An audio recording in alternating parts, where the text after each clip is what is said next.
Israel ने दावा किया था कि ईरान के परमाणु ठिकाने तबाह हो चुके हैं। अमेरिका ने दावा किया था कि ईरान दोबारा कभी परमाणु कार्यक्रम शुरू नहीं कर पाएगा। लेकिन परंतु क्या आपने कभी सोचा है ईरान के परमाणु प्लांट पर अमेरिका का हमला इतना जबरदस्त था तो वहां से कभी रेडिएशन लीक की खबरें सामने क्यों नहीं आई? 400 किलो यूरेनियम, अगर उस पे एक्सप्लोजन हो रहा है तो नो रेडिएशन।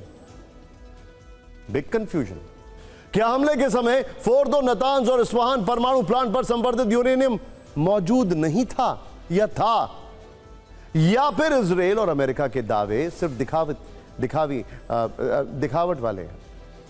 सोचने वाली बात है, क्योंकि हमारे पास रिपोर्ट है कि ईरान इस समय डबल स्पीड से परमाणु बम बना रहा है। इस दावे के साथ दुनिया के परमाणु चौकीदार चौकन्ने हो गए हैं और इजराइल ईरान में युद्ध के बादल भी दोगुनी रफ्तार से मंडराने लगे हैं। सबसे पहले आपको ईरान के परमाणु बम बनाने से जुड़ी खबर आपके सामने। ब्रिटिश टैबलॉइड द सन के हवाले से रिपोर्ट सामने आई है कि फोर्दो परमाणु केंद्र में तेजी से काम शुरू हो चुका है।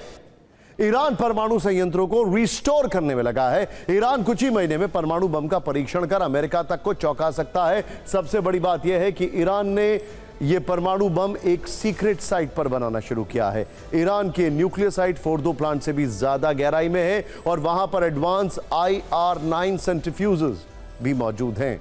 क्या होता है ये IR-9 सेंट्रीफ्यूज? परमाणु बम बनाने में इसका प्रयोग कैसे होता है आपको हम सब कुछ बताने वाले। लेकिन अभी यह समझ लीजिए कि यह बात करीब करीब साफ हो चुकी है कि अमेरिकी हमले से ईरान के परमाणु कार्यक्रमों को ज्यादा नुकसान नहीं पहुंचा है। ईरान को अमेरिकी हमले की आशंका पहले से थी, इसीलिए फोर्दो और नतांज पर हमले से ठीक पहले ही उससे संवर्धित 400 किलो यूरेनियम निकाल लिया। इन्हें एक सीक्रेट न्यूक्लियर साइट पर शिफ्ट कर दिया। कहा जा रहा है कि इस सीक्रेट ठिकाने के बारे में ना तो इजराइल को पता था ना अमेरिका को पता था, और दावा तो यह भी है कि यहां अमेरिका चाहे तो भी B-2 बॉम्बर से कामयाब हमला नहीं कर सकता है। इस शो में हमने आपको कल बताया था कि उस बॉम्बर में जो बंकर बस्टर बम है ये उसका भी तो स्टॉक डिप्लीट कर चुका है अमेरिका का। अब वो हमला क्यों नहीं कर सकता है? क्योंकि ये न्यूक्लियर साइट फोर्दो से भी ज्यादा गहराई में। फोर्दो परमाणु ठिकाना अगर 250 से 300 फीट की गहराई में है तो ईरान का यह सीक्रेट प्लांट 300 फीट से भी ज्यादा गहराई में है। सोचिए, रिपोर्ट के अनुसार फोर्दो से ईरान ने संवर्धित यूरेनियम हटाया था और इसी सीक्रेट ठिकाने में शिफ्ट किया था जहां IR-9 सेंट्रीफ्यूज भी हैं। क्या यही वजह है कि ईरान ने IAEA को मना कर दिया है कि अब वो नहीं आए ईरान, उसके आने पर अब पाबंदी है, जिससे कि कहीं से यह ना पता लग पाए कि ईरान का न्यूक्लियर प्रोग्राम कितना तेजी से आगे बढ़ गया है और कितना तेजी से वहां पर यूरेनियम संवर्धन हो रहा है। अब लौटते हैं मूल प्रश्न पर। ईरान का यह IR-9 सेंट्रीफ्यूज है क्या? परमाणु बम बनाने में इसका इस्तेमाल कैसे होता है? देखिए, IR-9 सेंट्रीफ्यूज को ईरान के ही वैज्ञानिकों ने विकसित किया है। कई मारे जा चुके हैं। यह 5वीं पीढ़ी का एडवांस न्यूक्लियर सेंट्रीफ्यूज है। दरअसल सेंट्रीफ्यूज का काम यूरेनियम को संवर्धित करना है जो बहुत तेजी से घूमती है और प्राकृतिक यूरेनियम में मौजूद कणों को अलग करती है। जबकि ईरान का IR-9 सेंट्रीफ्यूज उसकी परमाणु संवर्धन तकनीक में सबसे उन्नत मॉडल माना जा रहा है जो यूरेनियम संवर्धन को 2 गुना तक तेज कर सकता है, यानी 90% तक यूरेनियम का संवर्धन जो पहले महीनों में होता था वो अब कुछ हफ्तों में ही हो सकता है।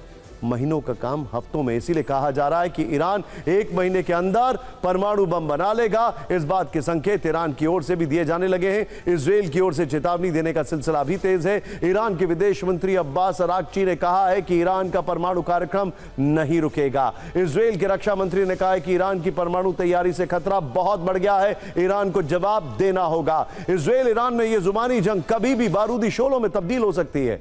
देखिए, ईरान की मीडिया कह रही है कि हम परमाणु शक्ति संपन्न देश क्यों नहीं बन सकते हैं। इजराइल, अमेरिका कह रहे हैं कि ईरान के पास परमाणु शक्ति आ गई तो वो पश्चिमी एशिया में तबाही के एटमी द्वार खोल देगा। कुल मिलाकर ईरान का परमाणु कार्यक्रम पश्चिमी एशिया में महाविनाश का कारण बन सकता है। इजराइल ईरान में फिर से युद्ध क्यों छिड़ सकता है, इसका पहला संकेत ईरान में हुए नए हमलों में छिपा है। कल रात विजुअल्स देखिएगा, पूर्वी ईरान में सुसाइड ड्रोन अटैक हुए थे। हमादान इलाके में ड्रोन हमले टारगेटेड थे। आईआरजीसी कैंप को निशाना बनाकर अटैक किया गया। कई ड्रोन ईरान के एयर डिफेंस सिस्टम को चकमा देने में सफल रहे। इस हमले से ईरान में दहशत है। ईरान के बड़े नेता फिर से हाइड आउट में चले गए हैं। ईरान की मीडिया ने खबरें दी हैं कि यह ड्रोन अटैक आईआरजीसी की मीटिंग पॉइंट पर हुआ। बेहस्ती इलाके में हो रही इस सीक्रेट मीटिंग में ड्रोन अटैक से कई अधिकारी मारे गए हैं, कई घायल हो गए हैं। आईआरजीसी की इमारत के बाहर एम्बुलेंस की कतार को देखा गया। कहा जा रहा है कि ईरान में यह ड्रोन हमला मोसाद ने कराया था। और तो और ईरान में मोसाद को स्टारलिंक सैटेलाइट से इंटरनेट की सर्विस मिल रही थी। मोसाद के सीक्रेट ऑपरेशन से तेहरान के 4 इलाकों में धमाके सुने गए। सीज़फायर के बीच लगातार ड्रोन अटैक से ईरान गुस्से में है, क्योंकि यह दूसरा दिन बल्कि तीसरा दिन था जब ईरान पर ड्रोन से अटैक हुआ। हमदान के साथ साथ नसीम शहर में सैन्य ठिकाने टारगेट किए गए। इसीलिए ईरानी फौज ने बदले की तैयारी शुरू कर दी है। ईरानी अधिकारियों के हवाले से रशियन टाइम्स ने खबर दी है कि ईरान इजराइल पर फुल एंड फाइनल अटैक करने का प्लान बना रहा है। इजराइल ने हमला किया तो जवाब में नई पीढ़ी की मिसाइलें तेल अवीव में बरसाने की योजना है। इजराइल ईरान में दोबारा युद्ध शुरू होने वाला यह पहला संकेत तेहरान से मिला है, जबकि दूसरा संकेत इजराइल में हो रही हथियारों वाली हलचल से। इजराइल को अमेरिका से हथियारों की नई खेप मिल चुकी है। सोचिए, अमेरिका ने इजराइल को BLU-109 बंकर बस्टर बम दिए हैं। इजराइल को 2000 पाउंड के 3845 JDAM गाइडेड बम मिले हैं। अमेरिकी विदेश विभाग से $510 बिलियन के गोला बारूद की बिक्री को मंजूरी मिली है। वहीं जंग के बीच इजराइल को अमेरिका से 300 हेलफायर मिसाइलें भी मिली थी। सवाल यही है कि अब इजराइल ईरान में सीज फायर है, तब अमेरिका इजराइल को इतने खतरनाक बम क्यों दे रहा है? इसका जवाब आपको तीसरे संकेत में नेतन्याहू की अमेरिकी यात्रा से मिल सकता है।